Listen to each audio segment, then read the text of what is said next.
Bismillahirrahmanirrahim. Assalamu alaikum dear students of class 9. It's a biology class and we are studying components of cell part 2. Components of cell means structure of cell हम study कर रहे थे, जिसमें हमने शुरू में जो पढ़ा था वो हमने पढ़ा था इसमें about cell wall, about nucleus and about cell membrane. और उसके बाद हमने पढ़ा था साइटोप्लाज्म के बारे में। साइटोप्लाज्म के बारे में मैंने आपको बताया था it's 90% water, it's a fluid और पूरा जो अंदर एंटायर जो सेल स्पेस है वो अगर उसमें जो है ये साइटोप्लाज्म से फिल होती है, जो कि एक फ्लूइड सब्सटेंस है। और इसमें जो है डिफरेंट ग्रैन्यूल्स होते हैं। इसके दो पार्ट्स होते हैं, एक जो साइटोसोल कहलाता है, दूसरा ग्रैन्यूलर पोर्शन है, जिसमें डिफरेंट ऑर्गेनल्स आते हैं। और वो ऑर्गेनल्स कौन कौन से होते हैं? इसके ऑर्गेनल्स हैं हमारे पास endoplasmic reticulum, mitochondria, centrioles, vacuole, Golgi complex या गोल्जी बॉडीज़ या गोल्जी अपरेटस, तीनों इसके नाम हैं। इसके बाद प्लास्टिड्स हैं एंड राइबोसोम्स हैं। अच्छा, ये जो हैं इसमें से कुछ like plastids they are specific for plant cells and centrioles are specific for animal cells. बाकी जो चीज़ें हैं वो कॉमन है। सबसे पहले हम आ जाते हैं एंडोप्लाज्मिक रेटिकुलम पे। You can see here endoplasmic reticulum. Endoplasmic endo का मतलब होता है इनसाइड, और प्लाज्मा जो है वो प्रोटोप्लाज्म के लिए यूज़ होता है, और रेटिकुलम नेटवर्क, यानी ये जो है एक नेटवर्क है जो कि पूरी एंटायर साइटोप्लाज्म में मौजूद होता है। एक तरफ इससे न्यूक्लियर मेम्ब्रेन को टच कर रहा होता है, तो दूसरी तरफ सेल मेम्ब्रेन को टच कर रहा होता है। इससे आप समझ लें कि पूरा ये जो पूरी हमारी साइटोप्लाज्म है उसमें ये जो है ये पूरा नेटवर्क की फॉर्म में मौजूद होता है। और ये मेम्ब्रेनस चैनल्स होते हैं, तो इनका असल फंक्शन जो है वो ट्रांसपोर्टेशन होता है within the cell. Transportation, जो मटेरियल्स फॉर्म हो रहे होते हैं उनको एक जगह से दूसरी जगह पहुंचाना, इसीलिए ये पूरे एंटायर साइटोप्लाज्म में मौजूद होता है। और इसके ऊपर ये आप देख सकते हैं, ये जो आपको नज़र आ रहा है ये हैं इसमें राइबोसोम्स। राइबोसोम क्या होते हैं? राइबोसोम जो है वो राइबोन्यूक्लिक एसिड या आरएनए से रिच होते हैं, और ये प्रोटीन सिंथेसिस से कंसर्न होते हैं। यानी यहाँ पे प्रोटीन की ये, इसको समझ लें कि राइबोसोम जो है वो प्रोटीन कंस्ट्रक्शन में इन्वॉल्व है, यानी प्रोटीन की फैक्ट्री समझ लें आप। राइबोसोम जो है वो प्रोटीन बनाता है। ये एंडोप्लाज्मिक रेटिकुलम के ऊपर भी अटैच होता है। इसकी जो आउटर सरफेस है रफ एंडोप्लाज्मिक रेटिकुलम पे भी अटैच होता है। इसके अलावा साइटोप्लाज्म में फ्री भी पाए जाते हैं। राइबोसोम्स क्या हैं? Protein building factory of cell. और ये जो है एंडोप्लाज्मिक रेटिकुलम जो है हमारा एक रफ एंडोप्लाज्मिक रेटिकुलम होता है और एक स्मूथ एंडोप्लाज्मिक रेटिकुलम होता है। और ये जो रफ एंडोप्लाज्मिक रेटिकुलम है ये भी प्रोटीन सिंथेसिस में इन्वॉल्व होता है इस तरह से, क्योंकि ये एक होम जो है वो प्रोवाइड कर रहा है राइबोसोम को। राइबोसोम क्या है? हमारा protein building factory, protein synthesising factory. अच्छा जनाब, इसके बाद हम आ जाते हैं नेक्स्ट।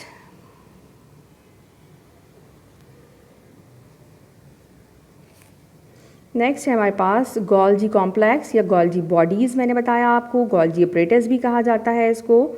ये तीनों ही इसके नाम हैं। और ये क्या होता है? ये भी जो है फ्लूइड फिल्ड सैक और वेसिकल्स होते हैं, जिनमें क्या मौजूद होता है? कार्बोहाइड्रेट्स, ग्लाइकोप्रोटीन्स और एंजाइम्स मौजूद होते हैं। और इनका जो ज़्यादातर फंक्शन है गोल्जी बॉडीज़ का वो डिफरेंट सीक्रेशन से इन्वॉल्व होता है। सीक्रेशंस मींस सीक्रीट करना, कुछ डिस्चार्ज करना। तो ये जो है डिफरेंट सीक्रेशंस जो है उसमें जो है ये इन्वॉल्व होते हैं। इसके बाद है हमारे पास माइटोकॉन्ड्रिया, और माइटोकॉन्ड्रिया को जो है हम power house of the cell कहते हैं। Why it is called the power house of cell? Because यहाँ जो हमारी जो अगर आप लोगों ने रेस्पिरेशन आप लोगों ने जो पहले पढ़ा है आपको याद हो कि रेस्पिरेशन में क्या होता है कि जो तमाम फूड जो डाइजेस्टेड फूड तमाम सेल्स तक पहुँचा होता है वो ऑक्सीजन वहाँ पे हर सेल तक पहुँच के उसको ब्रेक करके उसके साथ केमिकल रिएक्शन करके उससे एनर्जी जो है वो डिस्चार्ज करवाती है। तो यही वो पॉइंट है, यही वो मकाम है यानी कि माइटोकॉन्ड्रिया। यहाँ पे जो एंजाइम्स की मदद से फूड का ब्रेकडाउन होता है जिसके नतीजे में रिलीज़ ऑफ एनर्जी या प्रोडक्शन ऑफ एनर्जी होती है। इसीलिए हम इसको power house of the cell कहते हैं। अब ये जो है ये या तो रॉड शेप होते हैं या फिर बीन शेप होते हैं। अच्छा, ये जो आपको स्ट्रक्चर्स का नज़र आ रहा है ये यहाँ से ये कट हुआ हुआ है, अदरवाइज़ ये पूरा इस तरह से होता है। ये आपको मतलब इसका सेक्शन दिखाया गया है आपको एलाबोरेट करने के लिए। और इसके जो है दो जो है आप देख सकते हैं इसकी जो लेयर है वो जो अंदर वाली है इन फोल्डिंग्स वो जो है फोल्डेड होती है और जिसको हम क्रिस्टाई कहते हैं। जबकि इसके अंदर जो एक फ्लूइड प्रेजेंट होता है, देखिए हर बॉडी का अपना एक फ्लूइड मौजूद है, उसको हम मैट्रिक्स कहते हैं। और इसकी जो आउटर जो इसकी आउटर आप देख सकते हैं, आउटर जो इसकी मेम्ब्रेन है वो स्मूथ है, अंदर वाली जो है वो इसकी फोल्डेड है।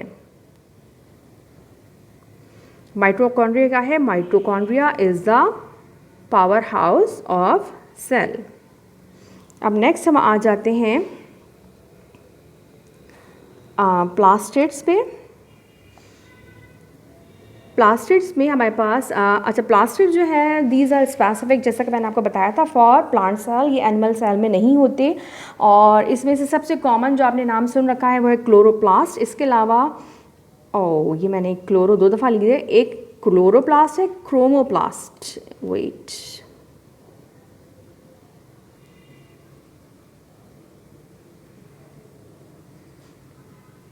Chloroplast, chromoplast and leucoplast. तो अब ये जो हम देख रहे हैं स्ट्रक्चर ये है एक क्लोरोप्लास्ट का स्ट्रक्चर है। और क्लोरोप्लास्ट क्या होते हैं? Chloroplast are the green colouring pigments. और प्लांट का जो भी हिस्सा आपको ग्रीन नज़र आ रहा है वो लीव्स हो या वो कोई नई ब्रांच हो, कोई ट्विग हो, या फिर लाइक फ्लावर में जो सेपल्स होते हैं, मींस कैलक्स जो होता है फ्लावर का, जो बड फॉर्म जब बड के फॉर्म में आपने देखा होगा ग्रीन कलर का होता है। यानी प्लांट के जितने भी पार्ट्स ग्रीन हैं they are because of chloroplast. Chloroplast के बाद हमारे पास क्रोमोप्लास्ट है। क्रोमोप्लास्ट यानी other than green all the colours are controlled with chromoplast. तमाम जो कलर्स हैं उनका रीज़न क्रोमोप्लास्ट होता है। फ्रूट्स के डिफरेंट कलर होते हैं, फ्लावर्स की जो पेटल्स हैं वो डिफरेंट कलर्स की होती हैं। इसके अलावा भी अगर आपको लीव्स में अगर कहीं कोई डिफरेंट कलर नज़र आ रहा है, जो भी कलर्स हैं वो तमाम के तमाम उस क्रोमोप्लास्ट वो कलरिंग पिगमेंट जो है क्रोमोप्लास्ट से बनते हैं। इसके बाद हमारे पास तीसरा हमारे पास है ल्यूकोप्लास्ट। ल्यूकोप्लास्ट क्या है? ल्यूकोप्लास्ट जो है, ल्यूको का मतलब होता है वाइट।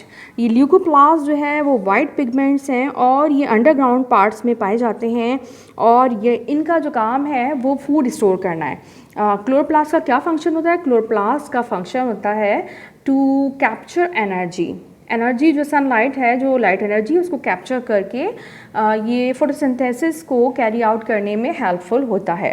ये आपने पढ़ा होगा कि फोटोसिंथेसिस ग्रीन पार्ट्स में ही होता है, तो जितने भी पार्ट्स ग्रीन हैं वो तमाम के तमाम क्लोरोप्लास्ट की वजह से होते हैं। इसके बाद क्रोमोप्लास्ट हैं जो कि तमाम अदर दैन ग्रीन बाकी जितने भी जो कलर्स आपको नज़र आ रहे हैं प्लांट में वो क्रोमोप्लास्ट है। उसके बाद है ल्यूकोप्लास्ट जो कि अंडरग्राउंड पार्ट्स में होता है और इसका काम होता है फूड स्टोर करना। इसके बाद हमारे पास है सेंट्रियोल और सेंट्रोसोम, और ये भी मैंने आपको बताया था it is specific for for an animal cell. और इसका जो सेंट्रोसोम जो है इसके अंदर 2 सेंट्रियोल्स होते हैं। सेंट्रोसोम जो है उसके अंदर 2 सेंट्रियोल्स होते हैं और इनका जो असल फंक्शन होता है वो होता है ड्यूरिंग एनिमल सेल डिवीज़न। आप लोगों ने मियोसिस माइटोसिस पढ़ा होगा इंशाल्लाह, यकीनन इसमें 8th क्लास में इंशाल्लाह। हम भी अभी इसके बाद हमने इसी चैप्टर में वो भी पढ़ना है डिटेल में।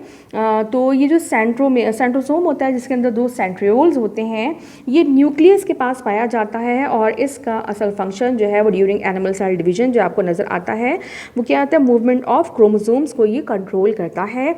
उनको पकड़ के ये जो है एक ख़ास स्पिंडल फाइबर जो है उसको डेवलप करता है, प्रोटीन का फाइबर जो है वो डेवलप करता है। स्पिंडल्स एक यानी एक वेब लाइक स्ट्रक्चर क्रिएट करता है जो क्रोमोसोम्स को कैप्चर करके उनको वापस यानी बैकवर्ड पोल की तरफ यानी अपनी तरफ खींचता है और इस तरह से ये सेल डिवीज़न में हेल्पफुल होता है। अच्छा जनाब, इसके बाद है हमारे पास वैक्यूल। वैक्यूल जो है ये एनिमल सेल में न्यूमरस मीन्स बहुत सारे और छोटे छोटे होते हैं, जबकि प्लांट सेल में ये बहुत इंपॉर्टेंट, एक तो या मोस्टली 1 या फिर फ्यू इन नंबर होते हैं या फिर एक ही होता है और बहुत बड़े होते हैं। इनके अंदर भी इनका अपना एक फ्लूइड सेल सेप मौजूद होता है। इसके अलावा ये जो है डिफरेंट जो केमिकल रिएक्शन के नतीजे में जो वेस्ट प्रोड्यूस हो रहा होता है ये उसको अपने अंदर जो है वो जमा करते रहते हैं और जिसके नतीजे में हमने जो स्ट्रक्चर ऑफ प्लांट सेल पढ़ा था उसमें हमने ये भी देखा था कि न्यूक्लियस को ये इतने बड़े हो जाते हैं कि ये पूरे सेल को ऑक्यूपाई कर रहे होते हैं और न्यूक्लियस को और तमाम सेल बॉडीज़ को एक तरफ पुश कर देते हैं। न्यूक्लियस को ये सेंटर के बजाय सेल मेम्ब्रेन की तरफ पुश कर देते हैं जब ये वैक्यूल्स जो है वो बहुत बड़े हो जाते हैं। प्लांट सेल में एक या फिर 2-3 यानी चंद वैक्यूल्स होते हैं जिनके अंदर उनका अपना एक सेल सेप मौजूद होता है। इनकी जो मेम्ब्रेन है वो टोनोप्लास्ट कहलाती है ये और इनका जो है concern with storage of cell sap, जैसा कि मैं बता चुकी हूँ इनका अपना एक सेल सेप होता है, एक लिक्विड होता है जो कि ये स्टोर करते हैं। अच्छा जनाब, तो it was all about structure of cells. इंशाल्लाह नेक्स्ट टॉपिक जो है वो हमारा प्रोकैरियोटिक एंड यूकैरियोटिक सेल्स है और इसके बाद हमने सेल डिवीज़न पढ़नी है। जब तक के लिए इजाज़त दीजिए, अल्लाह हाफ़िज़।